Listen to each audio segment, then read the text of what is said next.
was raining and everybody's like lighting calls. Everybody's umbrellas.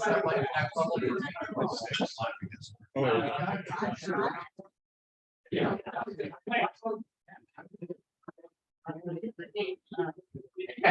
I actually kind of hungry. That's their presentation right there. Please stand for the pledge.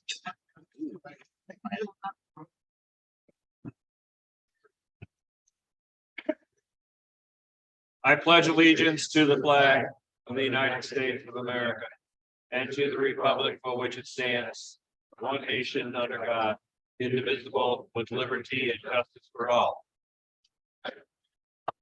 We have invocation. Pastor Paul, if you'd fill in for us, I'd appreciate it. Pinch hitting.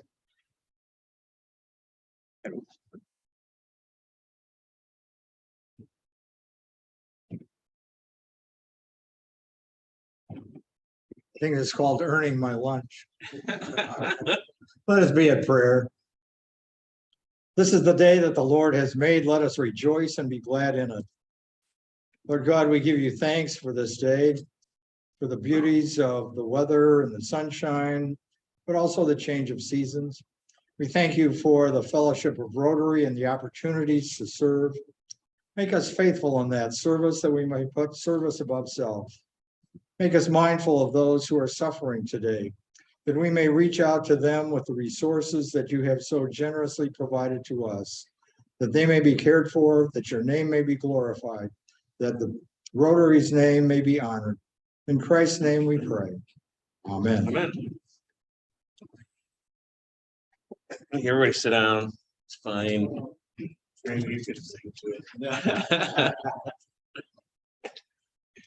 We have a few announcements. We'll start off with Rod and membership. He's got some ditties for you.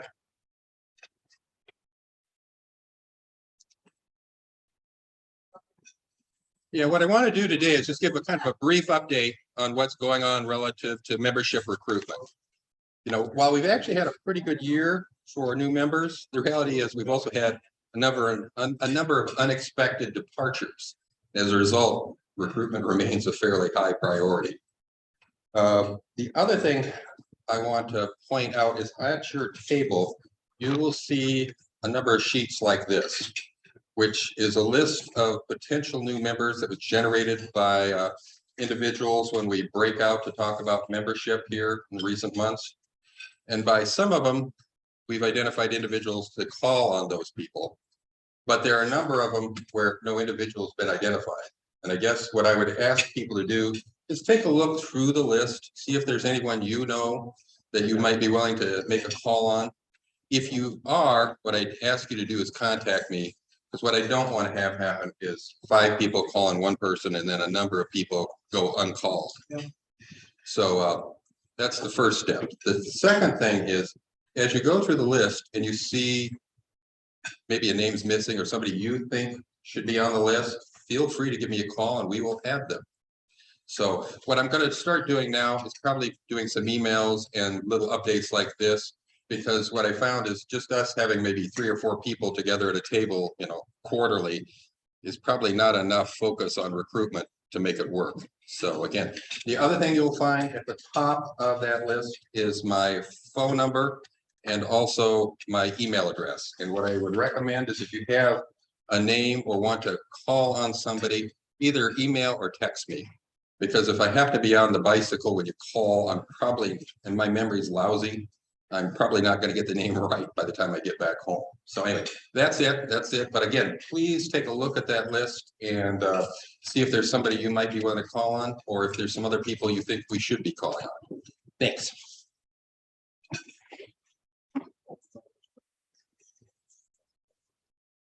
Oh yeah, there are membership brochures out front. If you know somebody that needs one, take one and stick it in their pocket.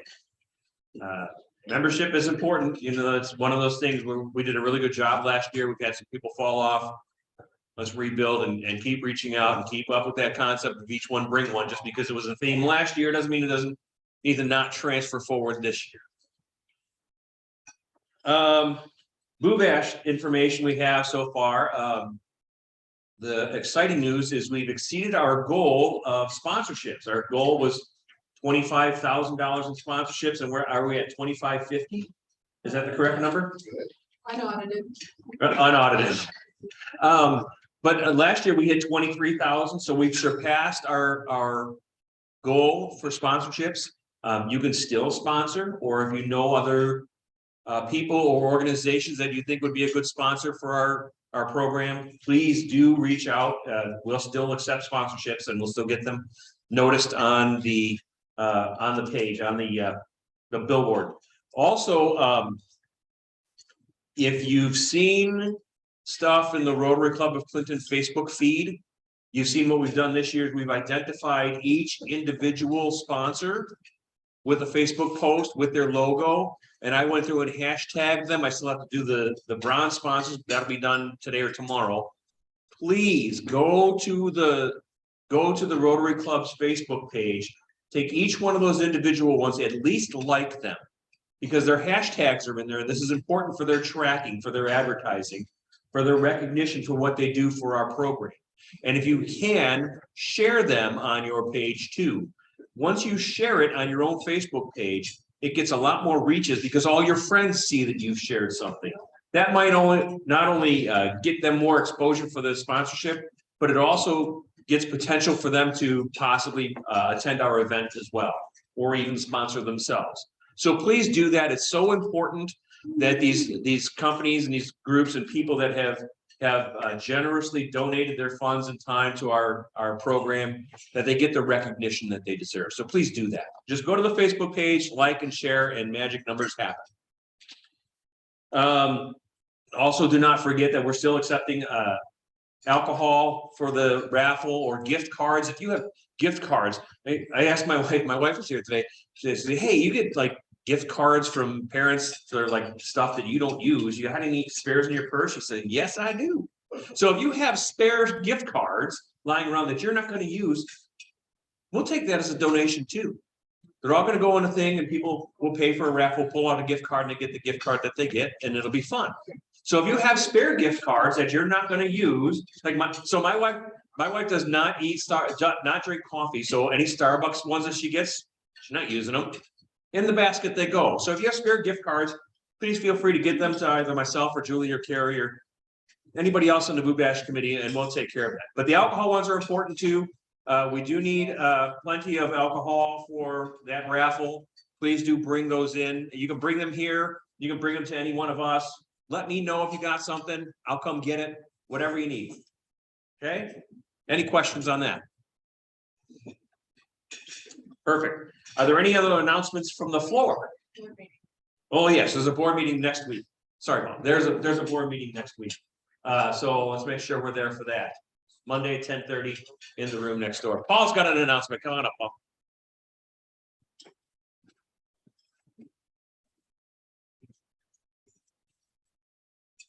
Actually, two, I'm wearing two, I guess 3 hats since I did vacation. Today, we've exceeded our goal on sponsorships. Thank you very much, but we have not exceeded our goal on items for the auction. So please, if you have something that you're willing to donate, fill out a form and get it to me and get the item to the auction. As our president said, we could use some gift cards as well. But a lot of opportunity to share and support through the auction. Please take papers off the table, fill them out, get them back to me. We're down to 18 days until the Boo Bash. The second thing is thank you very much to all of you who have become sponsors and others who are going to attend. We need you to register your ticket, please. There's an information sheet on the table of how to do that. And particularly notice the item at the bottom, since you've already paid as a sponsor, you don't pay again, list a check. That means you've already sent your check. The place to go is right here. rcc.cbo.io. Okay, so that's on your sheet, but I'm assuming the program is going to be so exciting you want to do this. You won't want to do this during the meeting. But as you're leaving, take your phone out and register at rcc.cbo.io. We need to have those tickets registered, and you need them because it'll save you a lot of time checking in at the booth. Thank you very much. Carrie, did you have something else? Just wanted to add that any sponsors with tickets will be receiving an email with those instructions. Okay, sponsors with their email registered, they'll receive those instructions in the email. You can also just go to the Rotary Club of Clinton.com. Jill put a hyperlink on that page to register. But again, if you've done a sponsorship, you just need to go in and register your name and information and say that you paid by check. That'll get you registered into the event. So you just walk in, they'll check you off the list instead of having to wait in line and re-register and do all that stuff when you get to the event. Okay. All right. Any other announcements from the floor? Looks like we're all clear. Okay, well, we have fellowship and Jennifer. Hey. The generosity is overflowing on that end of the room. It just fills my heart. Contrary to what Andrew said, during fellowship, go right ahead and register. I can hear that, Paul said. Paul. Thank you. Go ahead, go right ahead and do it. I did it while I was sitting there eating. It takes about 2 hot seconds, so go ahead and do it. The list. Oh, You. All right. Let's see. Sue, would you please announce your guest? I'm proud to introduce our new executive director at Skyline. And Andy, you will need because I did your job. Welcome. Andrew? Yeah, sure. Hey, I'd like to thank Christopher Columbus for having a holiday today so my wife could join us. That's my wife, Kristen. Welcome, Kristen. We all give you our thanks. Karen Vickers and sympathy. Karen Vickers. And Landon, You. And Joe. I have 2 seniors with me from Mississippi. We have Hannah Cunningham and Shannon Bailey.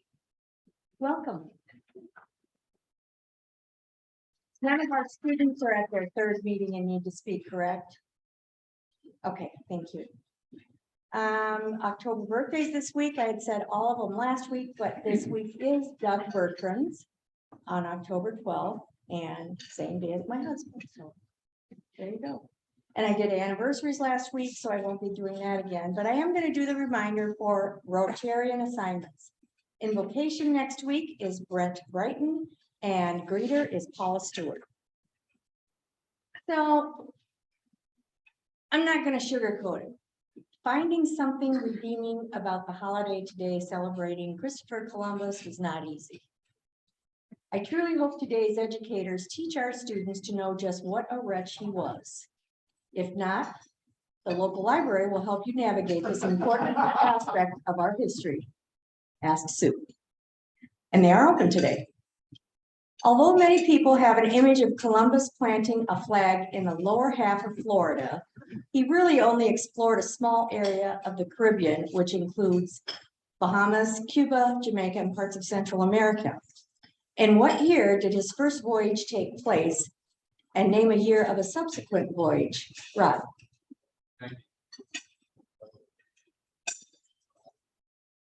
No. 1492, 1493, 98, and 1502. You're close, but I don't think that's good in the boat far away. Landing in what he thought was the Indies, he immediately called the natives Indians, a name that still holds true today. The earliest documentation of any unofficial celebration of Columbus Day wasn't until 1792.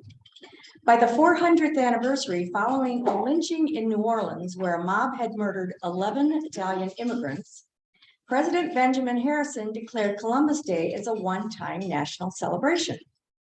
This was part of a larger effort after the lynching incident to placate Italian Americans and ease diplomatic tensions with Italy. During the celebrations, politicians, poets, teachers, and preachers began to spin the web of patriotism under the veil of Columbus. These rituals took themes such as citizenship boundaries and the importance of loyalty to the nation. Many Italian Americans took this as an opportunity to celebrate their heritage. It wasn't until 1966 when Mariano Luca from Buffalo, New York, founded the National Columbus Day Committee, which lobbied to make Columbus Day a federal holiday. These efforts were successful and Columbus Day became a federal holiday in what year, Julie?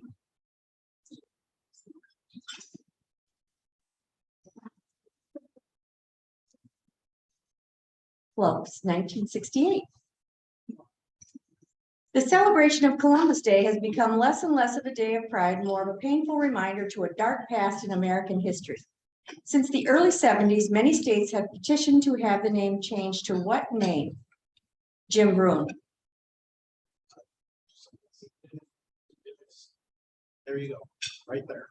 Say it. Indigenous people. National Indigenous Peoples Day to honor Native Americans and commemorate their stories and culture.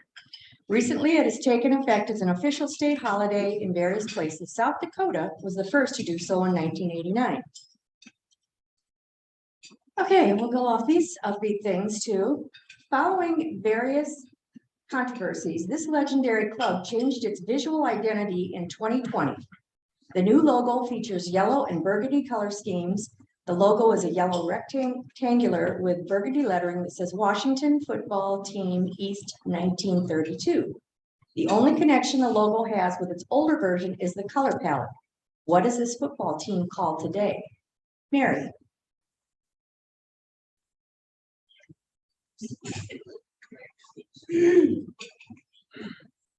Washington Commanders. Yeah. Absolutely right.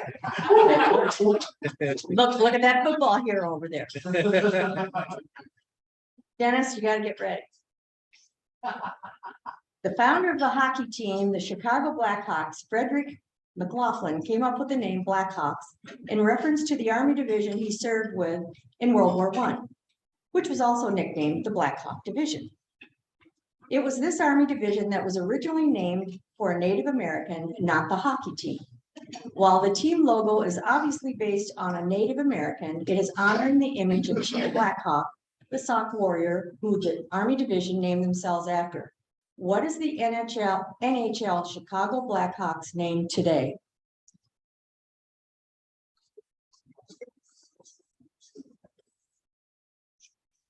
Blackhawks. You're correct. It was a tricky one there. It was a tricky one there, and I do have one that we'll save it for next week. Fines are $3 on up, and please give what you think is appropriate. Thank you.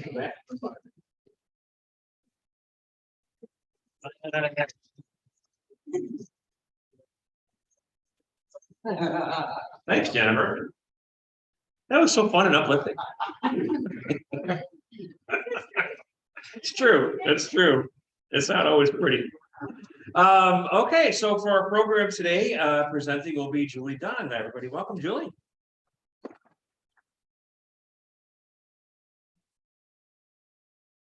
So very fitting today with history. The story of any kind of community or organization is really the story of both or all three of the past, the present, and the future. And so today I'm really pleased that we have the speakers that we have, Gregg Obren and Rowland.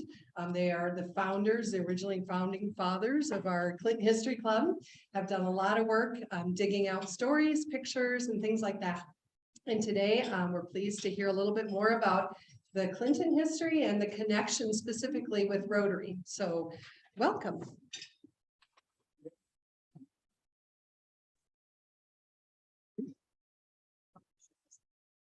Oh.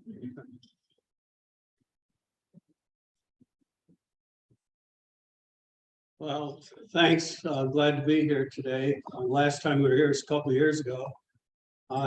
The only thing I remember about Rotary was that a couple of years ago, Tom Detterman kept standing up and giving away money.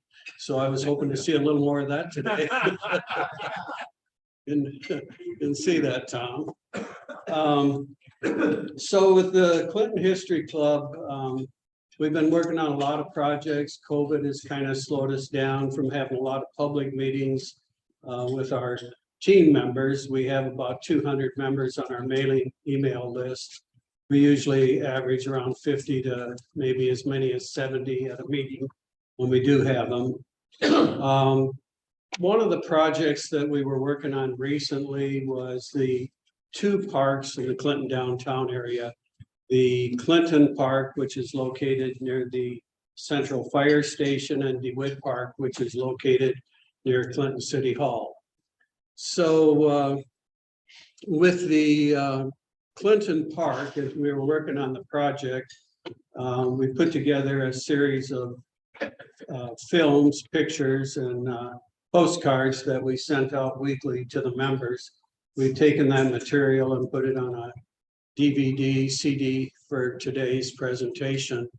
And while we were in the midst of sending out these photos to our membership, Dave Bonson's one of our members, lives in Iowa City, sent me this article on the Clinton Rotary. So trying to see, I wanted to make sure I gave a copy to the board members here today, or one of them. Right here. Oh, thank you. There it is. So the article's dated August 24th, 1920. And it's on the wading pool project that the Rotary, Clinton Rotary Club built in Clinton Park. So for your information, we wanted to give you a few copies, you know, for the history. And we'll have some questions later about that project. So without further ado, we'll start with a little background on Clinton Park.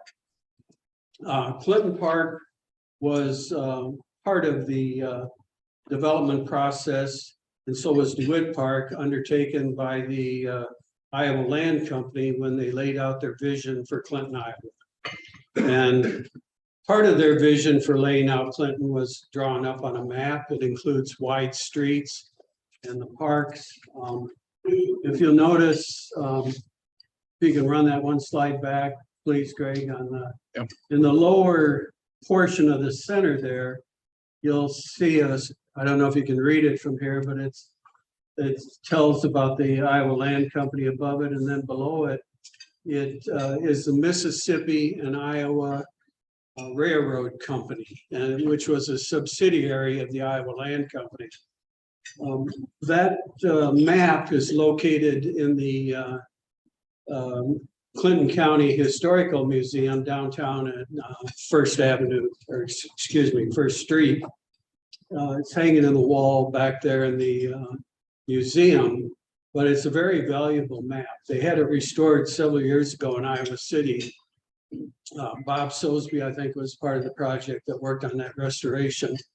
But I would value that map at probably at least $3,000 or more, which is a fairly significant price for a map that's still not that old, 1855. But go ahead. Okay. You can see the Clinton Park outline there on the map, and when they purposely put these parks into the map, there was a specific reason behind it. And they were quite visionary when they laid this project out.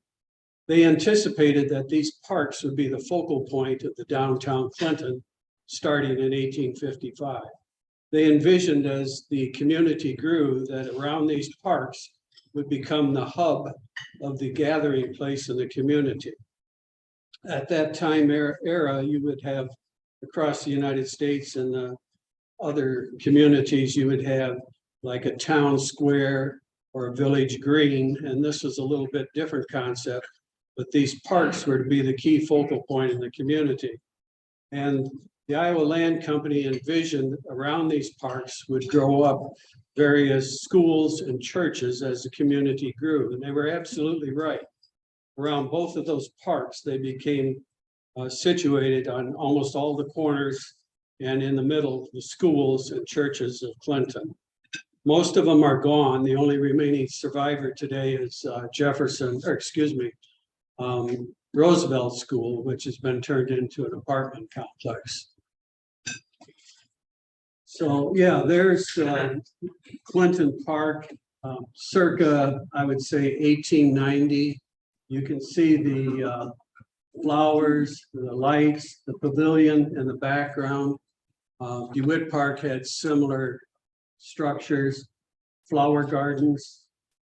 The small pavilions were used for concerts and bands, which was typical of that era. They would have, weekly concerts during the summertime and good weather at those places.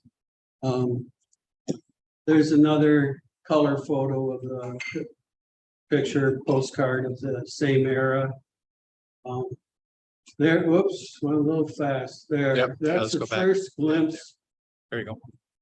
of the Rotary pool that was built in 1920 in Clinton Park. Wish we could get a little bit tighter in on that, but it's you can see a lot of kids in the background gathered around the park, and there's adults there, and it's a summertime day. And it's numbered in the lower left corner. So there's a series that usually indicates there's a series of photos that go along with that. And I have not found the others, but usually a set would have anywhere from 6 to 10 photos numbered in that sequence. Probably all of them would be from the park. So, there's the wading pool. You get a little bit closer shot. That one is dated, I believe, 1930. We found that photo a little bit later. But the pool is, if I can put my glasses on here and give you some of the dimensions. Yeah, it was the elliptical in shape. It was 40 feet wide, 60 feet long. So it's fairly good sized pool. The pool was located on the north side of the park. Could you clarify which one is Clinton Park? Is that the one at Tuesday Park? Yes, by the central fire station. Yeah, yeah. So the pool was located on the side there, the north side, which would be where the Snell Zornick Funeral Home is and Central Fire Station. The pool was actually in 1930, it would have still probably been across. There was today there's a dental clinic there just north or just west of Snell Zornick Funeral Home. There was actually a school and a church there previously to the dental clinic. So the pool would have been fairly close to the former school building that was turned into a church. We'll show you that photo here in a short time. So that's St. John's Church, one of the first churches that was built around Clinton Park. I wanted to give you a few more tidbits about the pool project. The Rotary Club's pool project was given to the Clinton Park Board, as I mentioned, in probably August of 1920. All expenses related to building the pool were paid by the Rotary Club. The contractors were Herring Brothers Construction of Clinton. The Rotary Club also submitted some preliminary plans to the park board when they were discussing this project.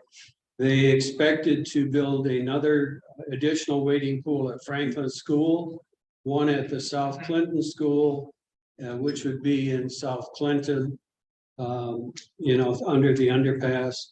And then the other pool was to be at the North School in Lyons. So that was 3 other pools that were projected to be built. We don't have any specific information on those 3 other pools, but we were hoping your records might show something. Not sure here of what type of records you have, but if there are some records somewhere. If someone can look through them sometime, we'd sure be interested in knowing more about those pools and the pool project. So back to, St. John's. papers are sticking together here a little bit. To the St. John's Episcopal Church. That's one of the first congregations in Clinton. May not be the first, but it was certainly one of the first. And they held their first meetings in 1855 in a log cabin down by the levee. So the next step for the congregation was, and go ahead, Greg, you can show some more of those photos of that. They built a church there previous to this one in 1865 at the same site. And that church lasted until 1899, and then they built the current church that you're looking at now. That was built in 1899 by the St. John's congregation. Josiah Rice was the local architect, and John Lake was the local Clinton contractor. The main portion of that building was built out of Anamosa limestone, and it's trimmed in Bedford limestone. And inside the interior, most of it is the wood is a lot of it is predominantly native red oak from the Clinton area. So this building's been sold. I think most of you know that now, and they're building the Revivalist. Pardon? Revivalist. Yes, The brewery. Yeah, Richard Schwab is the owner of the Great Revivalist Brewery. That's the current new owner of the building. So the next one up, Greg, excuse me, there's the Italian mosaic that's inside the current building. That one was built in around 1911. At least two, if not more, specialists were brought over from Italy to work on that project. And that is titled Light of the World, that mosaic, and fairly significant art piece, really. There's a little history brochure that we have on the background of the project itself and the mosaic. Moving on, the next building up this is an interesting building. This is originally the Baptist Church, the first Baptist church in Clinton. It was located on 4th Street. And today it's called the Vince Jeter Youth Center, and I'm not sure if it's used very much right at this particular moment. That building was built in 1858. It's probably the oldest wood frame church building in Clinton, maybe even perhaps in the county. So it's quite old. The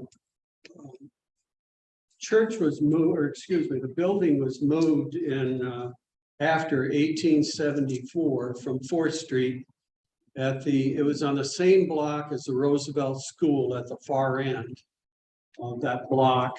And it was moved over there to the current location in sometime after 1874. And the cost to move the building, we found that out, it was $10, which I thought was rather amusing. Yeah. And the church, or is this the Bethel Church? Yes. Oh, okay. So the Bethel Church is another old building. The first membership meeting was held there in a much smaller building in 1866, before that rather. And then in 1866, they built their first church there. And that stood until 1884. And then that's the Baptist Church. Oh, that's the Baptist Church. Yeah. On 4th Street, Yep. the one that replaced the wooden building that was there. Go ahead. Yeah, there's There's the Bethel Church today, and that building was built in 1884. It's been remodeled several times, but that's the current building. And that one was also bought by the people from the Great Revivalist Brewing Company, I believe. The Vince Jetter Church that's in between, I don't think that's been finalized. I'm not sure of that, but I don't think it has. So, well, okay, let's move around the corner. If you can follow us, we've just gone up 3rd Street. We've gone from St. John's to the Vince Jetter Youth Center, and then the Bethel Church. There's another view of the Bethel Church. There's an interesting story about the Bethel Church. It tells the history of building it, the fundraising that went into it. The first church was built for $600. And the current church that we just looked at, I believe the price of building that was 2000. 2,000. Thank you, Greg. Yeah. Okay, so now we're going to move around the corner. Here we go. And that is the church I was trying to tell you before was just west of the Snell Zornig Funeral Home. That building has been remodeled as you're looking at it and was turned into a church. It actually was one of the buildings used in what I would term the Clinton overflow school system problem of the 1800s. They used several small buildings in Clinton for temporary classrooms, and that was one of them. And the reason they were doing that because the growth and the explosion of the Clinton school system was so rapid at that time. That building was used by the, it started out as a school, then it became the Clinton Zion Evangelical Church, and then Christian Science Center. First Church of Christ Scientist, yeah, I'm sorry. Yeah, it became first, I got ahead of myself a little bit. It became the First Church of Christ Scientist. And then it was purchased later by the Seventh-day Adventist, yeah. So that's a little history of, okay, and now we've moved up the street much further to not only the, oops, back up. Oh, back up one. There we go. Up. There we go. There. This church is, it would be on the corner with where Prince of Peace School is now. That building would have been on the north corner, kind of at an angle across from the Central Fire Station or directly across from Margie Plastics. So that church was built in 1870. That one was called Clinton Zion Evangelical Church. And then later it became the Evangelical United Brethren Church. And it closed in about 1968. So later, after 1968, Head Start program moved in there, and it served as a temporary building for Head Start. Jefferson. Okay, this is actually where Prince of Peace School stood. This is originally called Clinton Park School. This school was built in, well, it was approved in 1870 by the voters to build it for $10,000. It was a 3-story building, as you can see. It was probably finished, when you look at these cornerstones and these dates, you have to remember it takes a couple of years usually to build most of these structures. So this school was built to accommodate 475 students. It was started in 1970, probably opened around 72. And when it opened, it was full. that gives you an idea, and it was a grade school. Again, back to how many children were in the Clinton school system. I've got some numbers here in a minute I'll share with you. But that later was changed to Jefferson School. And that school stood there for a good many years. I don't know if anybody in this room ever, if anybody's old enough to remember seeing that building, but the students from that building went to, when it was closed, went to Washington Junior High School on 2nd Avenue South. So, and that was in the 30s. And they actually stayed in Washington till the new second Jefferson School was built, which was about 1951. So, and today we've got the third Jefferson School, which was built a little more recently.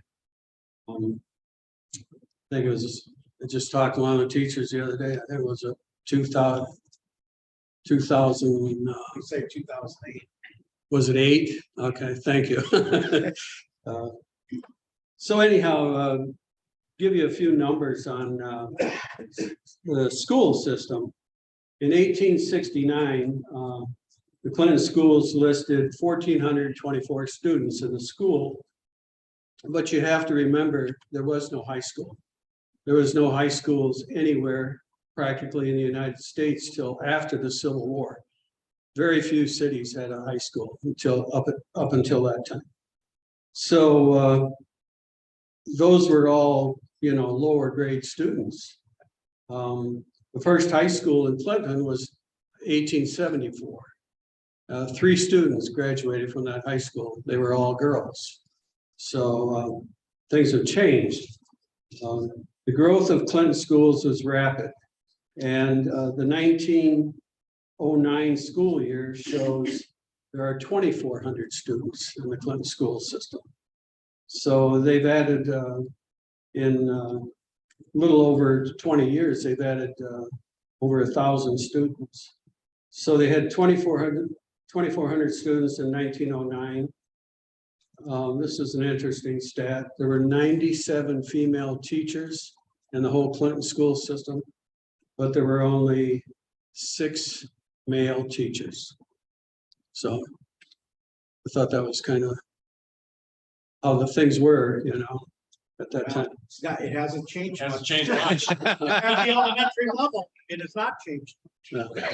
Now, middle school and high school, I think gets closer to 50-50. If you're talking elementary, very few male teachers. Yeah, I'm sure. Yeah. So anyhow, next up is Sacred Heart Church. And it's a very interesting, all of these buildings have an interesting life, you know, they really do. There we go. So Sacred Heart started in 1869. That building was built. It's been remodeled many, many times. Extensive amount of remodeling. So it was first built in 1869 by the Universalist Society as a Universalist church. And it was dissolved in 1875. And the building after that was used for lectures and social events well into the 1880s. In the 1880s, the Apostolic Church of God acquired the building. And one of the more interesting things about it was during that time period when they were renting it out, different people were using it. There was a kind of a national organization that developed here in Clinton. It was called the American Protective Association. It was not quite like the Ku Klux Klan, but it was close. And of all things, which was somewhat ironic, really, they were a strongly, this is their predominant thing, they were an anti-Catholic organization. So who ends up with the building? St. Boniface. They bought the building back in 1891. St. Boniface Church from Lyons acquired that building as a mission church. And the reason that they bought that building was as a mission church, they had so many members. They had 2,400 members. And so they had this pent up growth in Clinton that they had to meet. So they bought that building and that served as their mission church. So that's kind of a quick synopsis of, as quick as I could squeeze it in, of the background of the Clinton parks and the churches and the kind of the story behind why the Iowa Land Company wanted to see this development take place like they did, and how it did take place like they wanted. And there, for a long period of time, those were the focal points of Clinton, those two parks. That's where you probably went to meet your fellow neighbors on, you know, weekends and parties and events. And that's where you probably got the real news of Clinton that you didn't find in the paper. And it was just especially in the warm weather, it was a gathering place for the community. So that kind of sums it up. Wanted to share with you too, while we work on these projects, we get a lot of contacts. And the most recent contact I got, I found that extremely interesting. A lady gave us a 1939 DVD. She took it off film, made it into a DVD of the Clinton Park System. So it's a day in the Clinton Park System on DVD that we now have. And they went around, this group, probably Gregg's forefathers, the park board, and all of the delegates, and they went around for a day and they filmed everything in the Clinton Park System that they could find, the stadium, Eagle Point, these parks and everything. So that's something we're working with, and our plan is to incorporate the new things and the new features of the park system of Clinton today with the old, and we're going to try to turn that into a newer film for the community. So thanks for having us here, and thanks for listening to our story.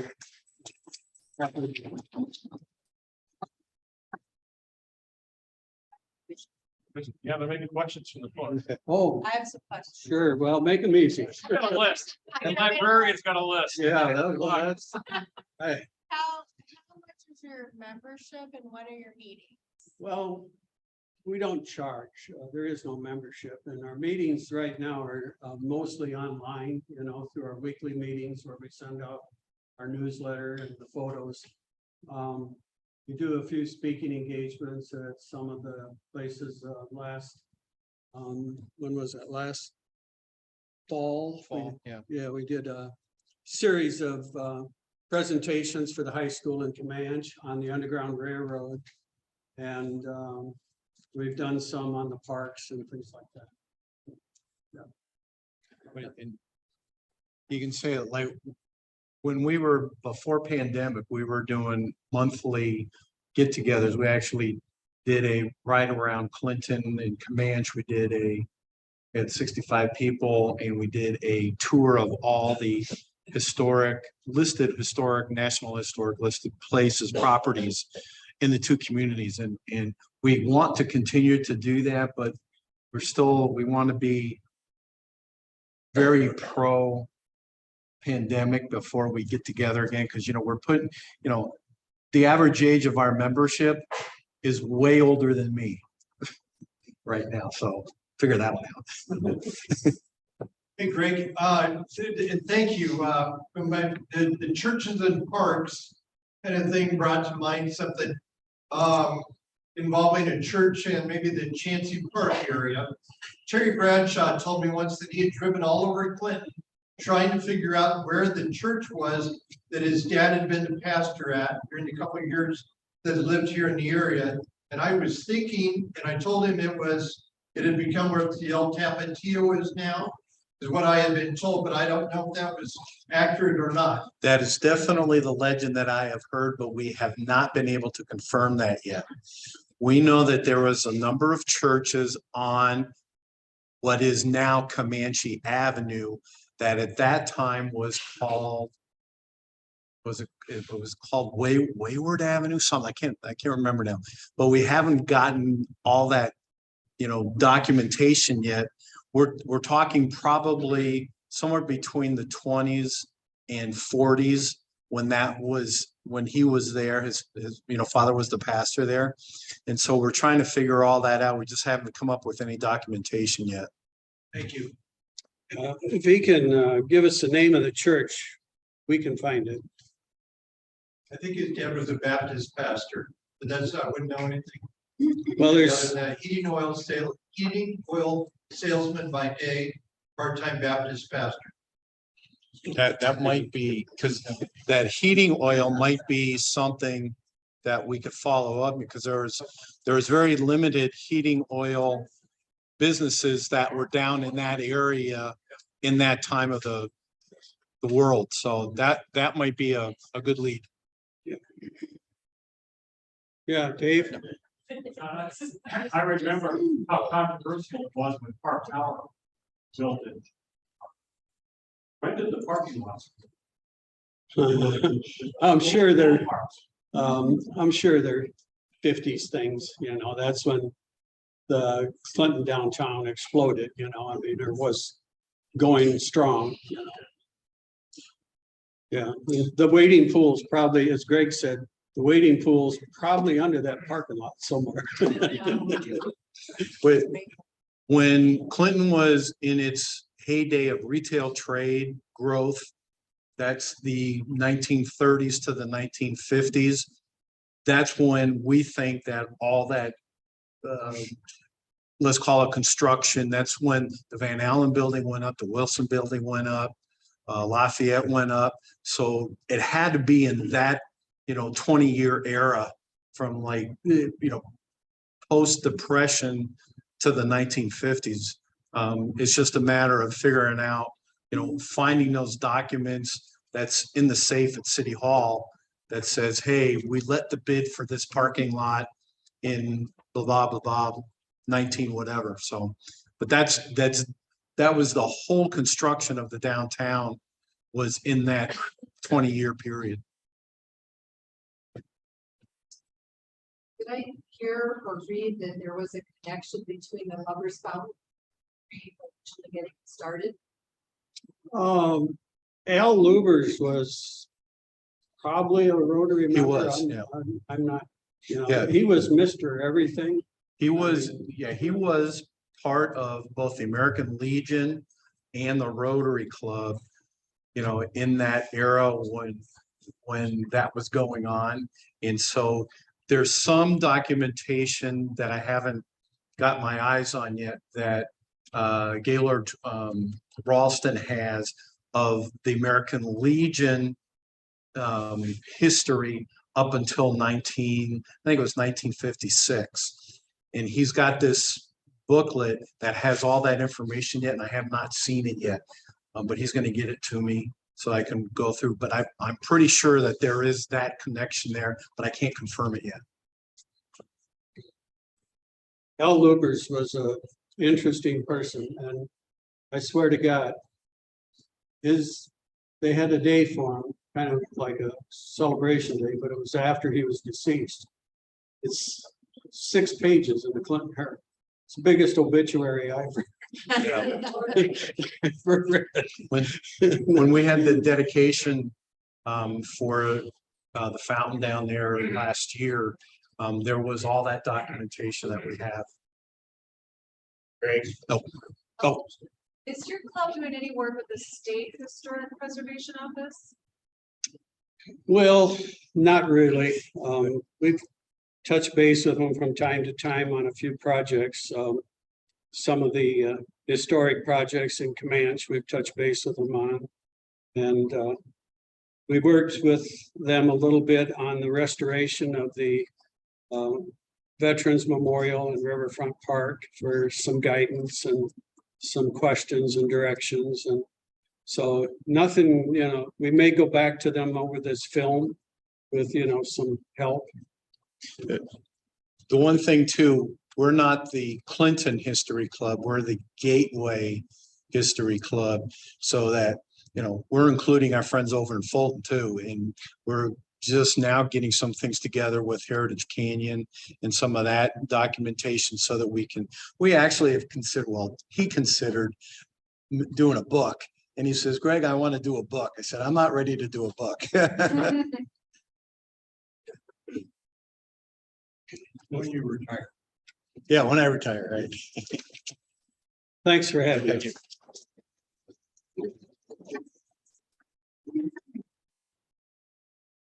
I've been reading this article and I just wanted to point out how much more polite newspaper reporting was back then versus Facebook today. Residents in the neighborhood of the park were considerably exercised this morning, particularly in view of the fact that they were unable to secure any information concerning the purpose of the work, which something is blurred, which being the removal of a tree from the center of the excavation located on the north end of the park. I can imagine if that were Facebook today, how much people would have lost their minds within 2 minutes. Because they're taking up the tree. It's Clinton Park. What's going on? How much easier it was back then and far more polite. Okay, gentlemen, thank you so much for that interesting presentation. On behalf of the club and on our speakers, we present a book to the Children's Library at the Clinton Public Library. This week's presentation is Wild Oak. So that seems interesting. So if you would please sign that and we'll get it there. We know a librarian. She might be able to make sure it gets its way to the library. Thank you so much. Thank you for the great presentation. Thank you to Rod for filling in for greeting today and for fellowship. Jennifer taking care of that and Julie taking care of the program and Paul for pinch hitting for invocation again. We appreciate that. And to our guests, they're here on the list. Brandon, welcome. Welcome. Thanks to my wife for putting up with me again and dragging her to Rotary. I gotta go. Yeah, you are.